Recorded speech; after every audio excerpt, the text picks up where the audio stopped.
Hey everyone, this is my presentation on the dangers of the Khyber Pass and why the wimpy avoid it. Just to give a little bit of background, the Khyber Pass, it's one of the only ways to get into Afghanistan from Pakistan, or one of the few ways, and the region around the Khyber Pass, there's a lot of dispute but from the people that live there. When the British did the partition, they drew the line and they didn't take into consideration the people that live there and how they consider themselves part of Afghanistan instead of part of Pakistan. And so those people have always been upset about it, and they still to this day think that they're part of Afghanistan, not Pakistan, whereas the world accepts that line that the British drew. And the Khyber Pass has been crucial. It's a crucial area for a lot of reasons. Two of the reasons being military and trade. The Silk Road went through the Khyber Pass and connected India and Asia to the western parts like Greece, Rome, and everywhere else. And so a lot of people sought to make profits, and that's when the British actually started coming in. But also way before then, a lot of people sought to invade and expand their empires, like Alexander the Great, Cyrus the Great, Muhammad Ghori, Genghis Khan. They all at one point tried to take over India, and some of them were more successful than others, but none of them were totally successful. Excuse me.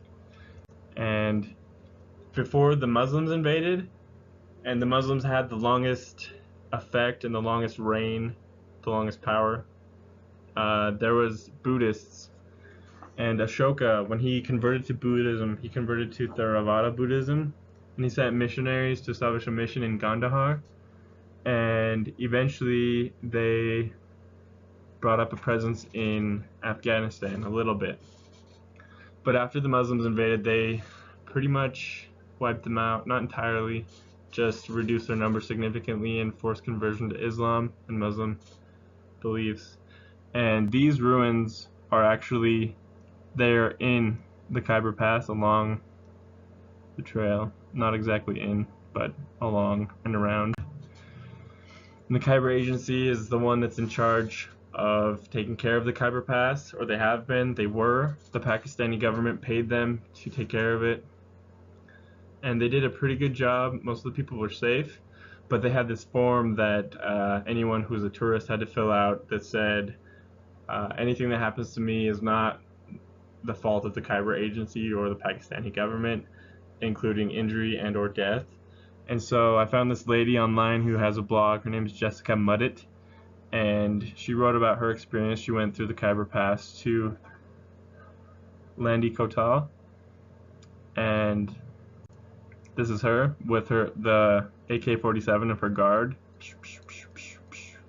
And she said that it was pretty peaceful along the Khyber Pass. In 2007 is when she went, and this is her card.